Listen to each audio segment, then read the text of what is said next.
you just need to get better at responding to email, more disciplined. I'm thinking like, well, what if I just didn't have email?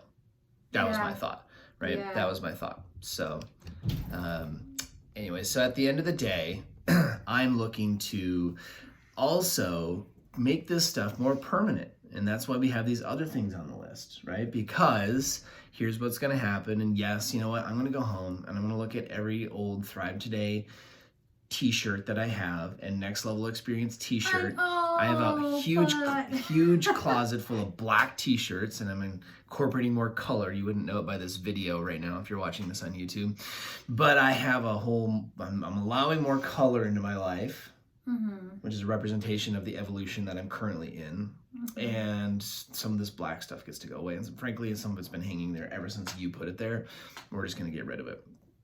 But we hold on to stuff also because we have all these emotions and these beliefs and these patterns. So let's jump into the next one, which I think is like mental. So just, you know, if you guys are thinking about physically, what would be like a quick win for you to start to declutter? Where's a place that, you know, if you could just have that one space, it's like, oh man, I can just breathe easier here. You know, I just created some bandwidth. And just thinking about that, maybe there's a special spot that, you know, you need to start working on, sacred space that you have, bedrooms, offices, closets. Those are great places to start.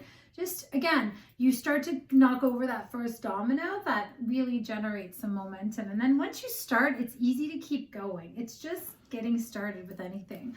But I want to talk about purging mentally. Like mentally, we have so much information, so much data, so much noise. So let's talk about that. Well, I mean, how many of you just feel like your head is always full, always busy? There's just nonstop thoughts and mental clutter happening all the time. Where does that mental clutter always come from? Well, for me, it's just like when I get into the rush of the day, right? And I'm just going da da da da da da da, like one thing to the next, to the next, to the next, to the next. And there's a beauty in that, because like when I'm in creation mode, or I'm in like salesperson mode, or I'm in just like get shit done mode, because that's the mode that is required for today. Boom, that's cool. And what I notice is like sometimes I just get to like, you know, for me, I've talked about this a lot, middle of the afternoon, my head is full. I cannot do more things effectively anymore. You gotta dump it.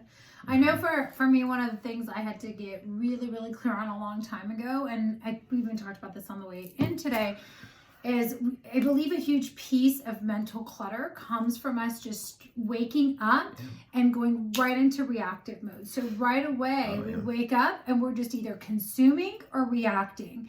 So we're like, here I am, throw it at me, give me what you got, you know? And that's like social media, that's emails, that's kids. And right away, we don't clear the space, which was the last step, to set intentions about what is it that I really desire? What is it that I need to do? What is it that I need to activate or initiate or send out? Instead, we wake up and we open, and it's like, hey guys, look, my gate's wide open. Come get a piece of me. And the download starts. And once you're in reactive mode, it's so hard, right? You have to be really aware to break yourself out. So one of the huge pieces for me has been reclaiming this morning quiet space, right? To like, we get up, I have my coffee, I grab the journal, not always, but usually I pray, I meditate, and I really think about what is, even today, you know, did a brain dump, getting everything that's in my head out before I even open my email, before I send a text, just getting it out, like purging. I call it a brain dump, to purge everything that's in my mind. And it's not a to-do list. It's literally just like I'm mentally vomiting everything on paper. And then I can decide what I want to do with it. It's kind of like laying all your clothes out on the bed and then deciding what you want to keep or not. It's like, that's it. That's the purpose of a brain dump. And then deciding, okay, great, with all this stuff, what do I want to initiate? And so the second component to the morning, besides claiming the space and doing a brain dump, has really been no emails or social media before I initiate action. So what I mean by that is and this is like, I'm ruthless about this. If any of y'all ever end up working with me, this is something like this is a non-negotiable, because somebody is going to set the pace of the day. And it's either going to be you or someone's going to set it for you. It's either going to be me or someone's going to set it for me. So and even today in the car, like I had done my brain dump. I knew what my errors were going to be, but I didn't send them out yet. And we were in the car driving to work, and I opened Facebook, and I was in there for like 2 seconds, and then I shut it down, and I looked at you and I said, no way, can't get in there, because I know that I'll get triggered to either post something or react to something, and I can just go right down like a little, like, who knows where I am? I'm like a squirrel, I'm off, and then an hour and a half later, I was like, what? Where did I go? And so know thyself, right? Know thyself. And that creates a lot of mental clutter, because then you feel behind. So creating the space and staying off those things is really key for me. Yeah. For the start of this year, so we're 27 days into this, probably not batting 1,000%, but I bet I'm batting 900. About 90% of the time I've been delaying any reading of email or getting into my social media until after I've also done some sort of a morning routine, ideally getting at least a meditation, a cup of coffee, a meditation, and a workout in before I get into Facebook or anything else. And minimum, it's 30 minutes, right? Just 30 minutes before I allow myself to go into the space. I will look at my calendar just so that in my meditation I can allow the organization of my day and the flow to start to come through, and that is it. No email. I'm not trying to text anybody. I'm not trying to respond, because here's what we're trying to avoid. We're trying to purge the mental clutter, which means we don't allow ourselves to get into that reactive mode, like Christine said, being triggered by the things of other people, right? So sometimes we get so reactive, and then it's like the downloads start flowing, Exactly. So everything that's in those devices, and I'm not against them. I'm not completely anti-email. It's useful. I'm not anti-Facebook. It's useful. It's a great marketing tool. Or Instagram, social media, or any of these things, right? It's all good, or at least it all has good opportunities that come with it. Yet we just find ourselves getting reactive to the things that are in the news feed, right? The things that are just all the stuff that's going through. And if it's something that's really out there, like especially political, you tend to get reactive because you've got a charge around that. And it's not even negative. Like for me, the reason why is I will lost see in all the fun stuff. And I'll be like, oh, I want to make a post, or I should do that. And it's easy to start shitting all over yourself. Like I will raise my hand. I still do this where I'll see posts from other coaches or something that's inspiring, and I was like, oh my God, I remember I wrote a post about this, and I want to circle back to it. And so, kind of like resisting that temptation and like staying the course. And I'm very intuitive, and I shift and I'm free and stuff like that, but I think that that's a huge one. The other thing is compartmentalizing. Mentally compartmentalizing things has been really key for me. Instead of trying to consume it all or do it all, and this is an interesting thing, because sometimes the kids will say, I'm going to use my kids, or sometimes I can come across as maybe not being 100% present, because I'm so engrossed. When I'm in something, I'm like, don't talk to me if I'm not looking right at you, because if I'm not physically looking in your eyes, I'm probably like not even like paying attention, to be honest, right? And it's hard, because I will have people, I've had my kids or my team members say to me like, are you even paying attention? And the reality is like, no, I'm not, because when I'm in something, I'm in it. I'm 100% in the thing, because I can't be doing this and trying to listen to you and trying to listen to that other thing. So I've actually trained myself to be like hyper focused on one thing at a time. And then so it's like, and I think this thing is also giving yourself permission, like giving myself permission to be that way, but then communicating. So I've had to like communicate over and over again to I'm going to use the kids as an example, that guys, if you want my attention, go, hey mom, I need to talk to you, and then wait for me to make sure that I'm looking at you, because otherwise I did not capture that information, because I'm really being selective about what I allow in the space, and like giving yourself permission to go, okay, what do I get to, draw my attention to? And that means like purging or unlearning that for me, it was really like unlearning that belief that I had to be there for everyone all the time, because it's like, no, I really can't.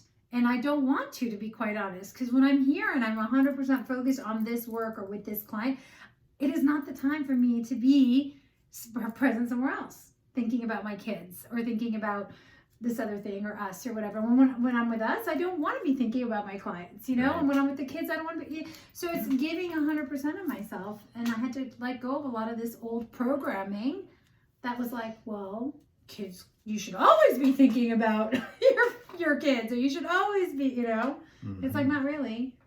Yeah. Mm-mm. Fascinating. So mental compartmentalization. That's a big one for me. That is a big one. Yeah. Oh, that's good. Mm-hmm. Let's talk about a couple of these other ones. How do you emotionally cleanse? What Is this about like the a good cry emotional or what? purge? Yeah, exactly. I say emotionally, like, again, there's lots of exercises in the work I do myself with my clients. I mean, you punch a bag, so you do the physical release when you feel anger. I know you've talked about that. You talked about that on the last podcast. I think, again, we get some of these programs that we pick up along the way, like Men Don't Cry, or, women don't be so emotional, don't be so this or to that. And so we hold back. We hold back our emotions. We hold back our tears. We hold back even our anger because we think that's bad. We have shame around feeling unhappy or feeling sad or feeling angry. And so we actually try to suppress or not express these things because of some of these old beliefs or these patterns or societal norms or religious, whatever it is, right? Like, it was not acceptable. And so we see this stuff where it just gets like packed down in the body, and it keeps getting packed. It's stacked up. It stacks, and it not only, and these emotions, like, they go deep into the fascia, they go deep into the organs, and the body keeps the score.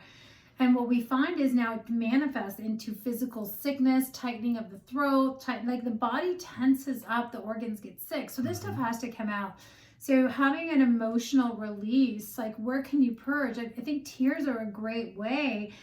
Tears could be tears of joy. They could be tears of grace. They could be tears of anger, of sadness, but they're just emotions. It's energy exiting the body.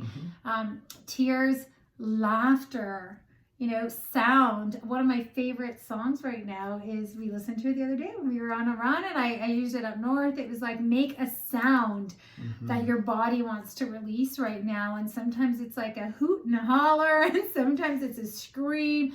But are you getting the stuff out?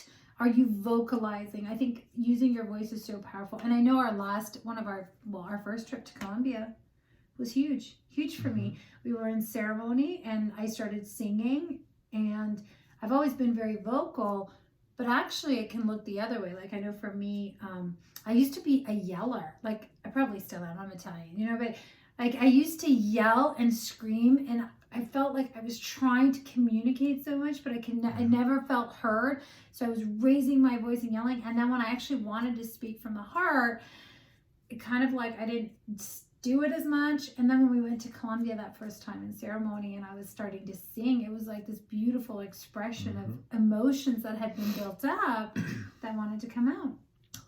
It's beautiful, and it was beautiful. Yeah. And I sang for like 6 hours, and now I just sing all the time. I don't know where that southern accent came out. Yeah. You guys, I apologize. So much for the Italian. Yeah. Now I'm southern. I'm a gypsy girl. I love it. So emotional, same for guys too. I mean, at some level, I mean, all of those things that you mentioned, and I think a lot of us guys are more physical, so we're gonna allow some of those emotional stackings to come out through physical things, be it running, be it kickboxing, screaming, yelling. And so I've had a morning ritual that I've done for years. I now try to do it at least once a week, like full out. Like, I have my morning routine, but the ritual gets to go in where, I go and I face the darkness that I feel, the inadequacies for us men. Most of our triggers are around not feeling like we're enough. And so, like, we're not good enough, can't provide enough, can't do enough, et cetera, et cetera. And so, like, literally just screaming enough, out loud, and like getting it out, and like I love listening to the ritual. By the way, ladies, it's very attractive. This ritual is hot. Yeah, that's good because it's so masculine, and it's a thing that allows me to get the stuff out. So what I would say about this, and Colombia for me too. I'm just on a rotation. Every 120 days, I'm going to Colombia. You guys can come with if you want. There's a coaching program around it. We talk about it at the end of every episode. And I go because I know that the emotional purging, as well as spiritual purging and physical that goes with working with plant medicine is beneficial. And I feel every time I go, I realize, oh, if I just do this and take care of my body on the in-between, on the 4 months in between, I will live forever. Yeah, like I it feels feel so good. much younger. I feel younger now than I did 10 years ago. So that's certainly a big one for me. But guys, it really becomes setting a new standard for how do you want to feel. Like, it's easy to see the physical space. We can see what that looks like. You can see what that looks like. Everybody knows it, right? It's a physical manifestation of what's going on inside. There's, yes, the mental piece, right? But all this is stacking, and it goes back and back and back all the way through this emotional stuff. And as the emotional, if there's a lack of emotional processing and you're just stuffing all this stuff inside, guess what? It's going to show up as a busy mind. And when you're busy in your mind, you're so far away from your heart that you can't feel what's really going on. And when that's happening, you're incoherent from your head to your heart. Christine talks a lot about this. She's the expert in that arena. But I just know it because I can feel when I'm off. Just feel out of alignment. And that's when you can start. When you feel that alignment or misalignment, right? Really. Yeah, if anger and anxiety and apprehension and all these stuff are constantly coming up for me, that is a sure sign that your brain and your heart are not coherent with each other. And when they're not coherent with each other, you can't create as well as you were designed to create. So you get to start leaning into some of this stuff and then feel a new standard for what feeling good feels like.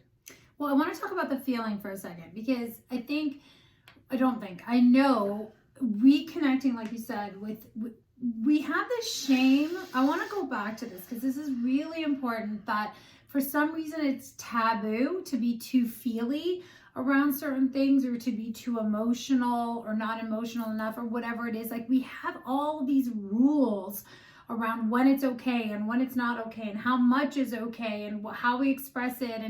And yeah, I think, like, what are the rules? What do the rules get to be now? How much has been suppressed over time? Because what I find, especially when I work with men, guys, listen, I work with so many men that are massive type A, high performers, go-getter, entrepreneur, executive. You've been leading, you've been doing, you've been hustling. And I will tell you, when I ask my men, initially when I start working with them, well, tell me how you feel, or I'll ask them to give me some feedback that has to do with emotions, they always give me a thought process or an action. Almost always, like 95% of the time, they tell me what they did, or they tell me what they're thinking. It's very hard. I find that, like, they've become so disconnected sometimes to really what the emotion is. And so they want more passion, they want more fire, they want a better sex life, they want to feel more fulfilled, yet they don't understand because they've been so removed from feeling all of it, right? And so, and same thing with women, we feel shame sometimes around whatever, like feeling angry or resentful, or not, feeling unwanted. And so we try not to have those feels because it feels yucky, right? So we're like, I don't want to feel yucky. I'll just be positive. I'll be positive. I'll stick affirmations up on my wall, and they do fuck all. Excuse my language, but, like, that's the truth. And so we write all this stuff, and we are always trying to not pay attention to that ugly, dark emotion, right? It's like, well, I don't want to feel bad. Let me just... And so I'm not saying... Why are you touching me when you talk about the ugly, dark emotion? No, because you're wearing the dark shirt. But, like, but you know what I mean? And I used to be that. I used to feel the things come up that I didn't want to feel or experience. And because my programming, this is huge. A huge part of my learned programming was the power of positive thinking. And there is a lot of power in positive thinking. However, I got to a point where my program was, you're not allowed to think negative things ever. And you're not allowed to have these bad feelings, because if you do, then bad things will happen. And so we get to not acknowledge the shadow side of anything. And it really sets us up for this, like, we're rejecting half of ourselves, and we end up rejecting half of everybody else because we can't see with true compassion and empathy and grace, because there is no grace, because we're not allowed to have those emotions, right? So that unlearning for me was being okay to have all the feels and being okay to have all these things come up to the surface that were like hiding in this body, deep in the tissue, hiding in the closet, and give them an outlet to rise and come out in a way that would create space, you know, for other things to come in. Absolutely. Yeah. Absolutely. So that's huge. So the program, right? We are all programmed to believe whatever that a certain thing, like we're not supposed to touch these emotions, we're not supposed to feel these emotions, and we're not supposed to go weak, there. You know, it's weak if you're like weak. That. So the program is that, right? Yeah. And the other side of the program is that there's in the program that you're not supposed to feel sad. Yeah. Right? You're not supposed to feel angry. Like you're not supposed to feel inadequate. Yeah. You're not supposed to feel loss. And this is one thing we need to clarify this. So this is the thing that society needs to unlearn very quickly. Right? I think on a global level, it will help us. Yeah. On a global level, it would help us to understand that when I experience deep loss, I understand what it feels like. Like I can now have a deeper appreciation for what it feels like when I have something amazing. There's beautiful polarity. And the opposite. I can recognize the value in a shitty relationship when I have an amazing relationship. It allows me to appreciate my amazing relationship that much better because I went through that. Or the loss of a customer, or something that ticked you off. Like when you've been angry, like you also can appreciate more what it feels like when you're happy, you know, to be happy. And so I think it allows us to see other people as whole beings too. We tend to judge and criticize a lot, you know, and it's hard when we are, I've talked to so many people, and I could certainly relate to this for years, feeling judged, right? And the funny thing is, with all this judging, is really we are the ones that are doing the judging. Mm-hmm. We don't feel judged unless we are judging. That's kind of the anomaly of the whole thing, or whatever. So I just wanted to bring that up too. You know, it allows me to love so much more. It allows me to love you so much more when I can accept all the parts of myself. And so there's so many people we've even spoken to together that are like, well, how do I get past this hurt? How do I get past this thing of mistrust that happened? Or how do I get past this armor that I've been wearing? Mm-hmm. And it really does start with just, you know, acceptance, and accepting that we're all capable of doing these things. We all have the capacity to be hurtful. We all have the capacity of hate. We all have the capacity of anger, of all of it, like, or else we wouldn't be human. So it's all part of this beautiful human experience, and we get to select the emotions that we engage in. So for me, having those emotions of sadness or loss or grief or frustration, they are now, I'm actually, you know, I'm sinking and sitting with them and observing them and using them sort of as they're essential for me to do the unlearning, because they're telling me what do I get to go to work on. So I want to feel it actually, so that I can understand it more, and actually the more grace and compassion I have, the faster those things dissolve. In our world where the trigger is coming up and it's causing me to feel X, you know, sad, mad, happy, glad, whatever, what we're suggesting is that we don't run from, especially the negative triggers. Lean in. We're like, oh, it's like the phone's ringing and it's here to teach you something. So what is that about? What's the meaning I'm giving to it? The unlearning process is really that. And that allows us to purge the negative emotion around that trigger, reframe it, and all of a sudden you have this upgraded capacity to be able to allow more without having to do anything. A really simple tool, because I want to give you guys something really practical that you can use here, is just like you said, instead of running from it, I just do this practice a lot myself, and I do it a lot with my clients. And you guys, I want to invite you to try this maybe this week. There's something coming up for you that feels yucky inside. Maybe it's you're embarrassed, or maybe you're feeling some guilt around something, or you're feeling inadequate. Instead of running, like you said, to maybe create some space, which we already talked about. Stop doing what you're doing, create some space, and don't become the emotion, right? This is not what I'm saying. It's not like you're not getting washed into this ocean of sadness. We're not letting the sadness overtake you, but you're just giving yourself permission to feel the sadness for a moment and to watch it, to really just observe it and hold space for it, right? So holding space just means like, hey, I'm here. And if I was to give this emotion a color like sadness, maybe it's brown, muddy, sandy, and you just watch it. And instead of it becoming you or you becoming this sadness, just playing with it and watching it and wondering, what is the sadness like? What's the story around this sadness? And the more I watch it and I observe it, and we're going to talk about this in the future as another point, it starts to sort of like lose its power. It doesn't feel as heavy. You actually feel that color, that weight becoming lighter, and it actually starts to dissolve. And I've done this exercise with so many people, and it's funny because we'll be doing a guided meditation through it, and all of a sudden they'll go, whoa, wait a second, where did it go? And I was like, well, there's nothing to resist. There's nothing to fight. We're not trying to push the sadness away. It's not like I don't want to feel you. It's actually like, hey, come hang out with us, but I'm not going to be you, right? We just get to hang out for a minute and I get to explore what this is about. And so it's just, an exercise you might want to play with. That's good. Yeah. Thank you. You're welcome. Beautiful. I like to give the tools for the toolbox. So you brought up the fourth bucket. We're going to dive into it because we can't leave it out there unfilled. So spiritual purging. Yeah. Physical purging. We talked about the physical environment.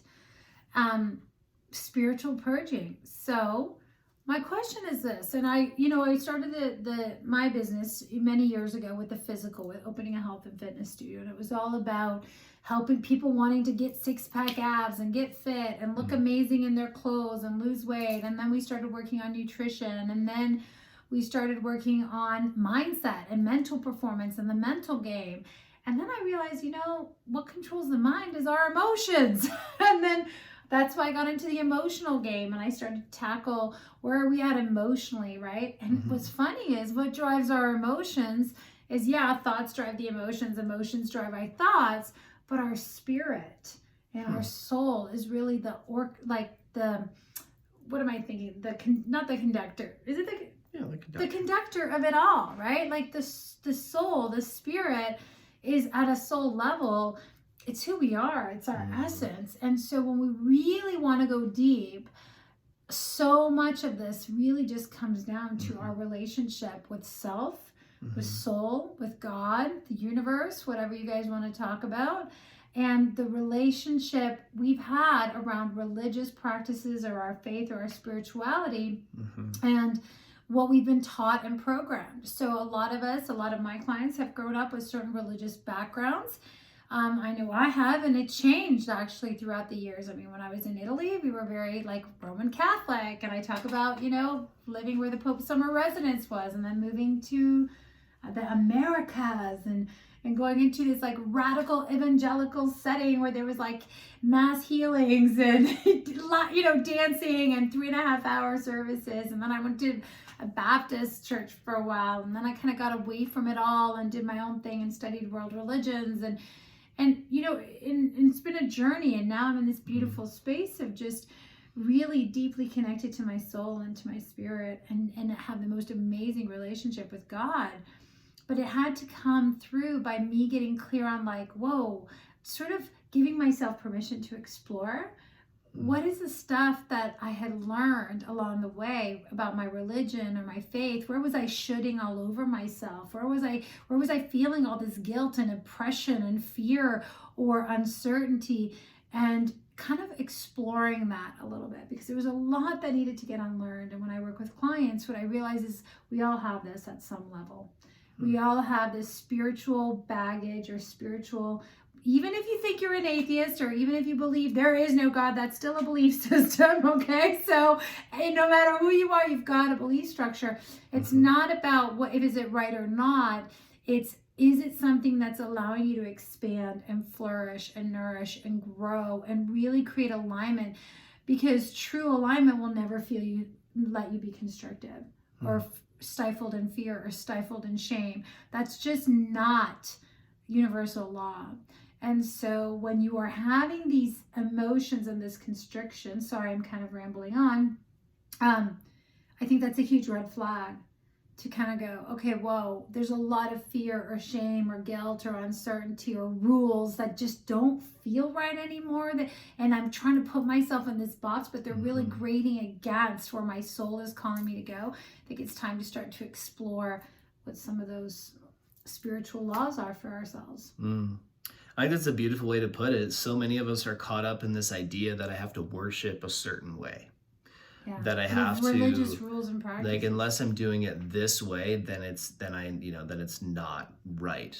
I mean, even down to just something as simple as meditation, which we'll talk about in the next episode in depth. But something as simple as meditation in the Judeo-Christian world is bad because that's what the Buddhists have promoted. Well, right? Even though I don't know if it's still bad anymore, but yeah, I see tons of Christians that are making fun of people who meditate, right? Because no, Jesus meditated. What do you think he did for 40 days in the damn desert, right? So it's one of those things where it gets clouded, and so there becomes this like. Well, we get hung up on semantics and we get hung up on rules and legalities. We get hung up on this like. There's this energy, right, that gets assigned by certain spiritual entities, right? People in the spiritual space, right? So there gets to be almost like a dark cloud attached to that specific practice that for one person may be a beautiful practice. For you, it may be a beautiful practice, and for somebody else, it's not for them, right? But that's not the journey that their soul is on here in this lifetime. I often will say this to in my classrooms. I say, as far as I know, I have one opportunity to walk around in the Mark Jewell suit, right? Because that's what I believe that this thing is. This is a very physical thing, and it dies. I call it the vessel. The vessel, but the vessel, like I was there at the bedside when my dad passed away, and I watched a very physical vessel, like blood drain from face. And stay put and become just soulless, just an earthly object. Like there was nothing in there, a container that was left behind. It was like you couldn't something feel your very dad at very all. visibly was gone, right? Yeah. There was nothing that you could feel, and so just by experience and just by some of the learning that I've been doing and some of the unlearning, a lot of the unlearning that I've been doing, I understand now that this thing will stay behind, but a part of me will go back out into heaven, the universe, where nature, whatever you believe is the space. And so the spiritual purging is really just allowing my spirit to feel free in this body in this lifetime. Well, I think for me, it's just really, again, revisiting. If I'm still living by the rules, the constructs, the legalities around what I was taught when I was 3 or 2 or 10 or 20 or last week, it doesn't matter. It's like once we kind of get that stamp, some of us carry that for life, and we're like, this is the way it is, and anything outside of this is not. And then again, it works for a while. And then we hit a point where something just doesn't work anymore. It feels really wrong. Our soul is like, no, this isn't. But we don't listen to our heart. We don't listen to our soul. We don't listen to intuition. We don't listen to that guidance. And we get stuck listening to some sort of rules that some human has put in place for us. So I'm not talking about, what I teach or what I practice and what I hope to really invite people to do is like really stay connected to God, to source, whatever that is for you, to your soul, your truth, whatever language you want to use. And the unlearning is really about like, is this someone else's idea or rules for me that I have to live by? And if I don't match this blueprint, I'm going to suffer because, I'm going to have all this guilt or shame or fear. And that's what I'm saying. There's like this constriction at a soul level that makes us sick. And it manifests in the body. So it manifests in the body, and then what happens is the body gets sick. So the last and final piece, which is really in the physical where we started, it's not just about physical stuff, but the body releases, it has a buildup, a storage tank of toxicity, physical, mental, emotional toxicity that gets stored in the body. And part of that could be nutritional crap we put in, for sure, environmental factors, chemicals, the stuff we put on our skin, the stuff we breathe every day, and we could do some episodes around that. A lot of it is mental, emotional, spiritual toxicity. And so physically detoxifying the body is another great purging mechanism. So there's lots of nutritional practices to do that. There's fasting practices to do that. Obviously, when we go and we use plant medicine, part of that process is, first of all, preparation, creating space, which we talk about, stopping. And then just part of the process is purging, because you're releasing mental, emotional, and physical toxicity. Yeah. Yeah. And it's beautiful. And it's beautiful. It really is. Yeah. So you just really made a nice point. I want to capitalize on a little bit as we bring this one in for a landing, because Wayne Dyer used to say something in relation to how the spirit, the mind, the body, and the physical world all work together. And he said when neuroscientists are studying the brain, let's say you move your finger, they tell you to move your finger, they can see the part of the brain that turns on when you move your finger.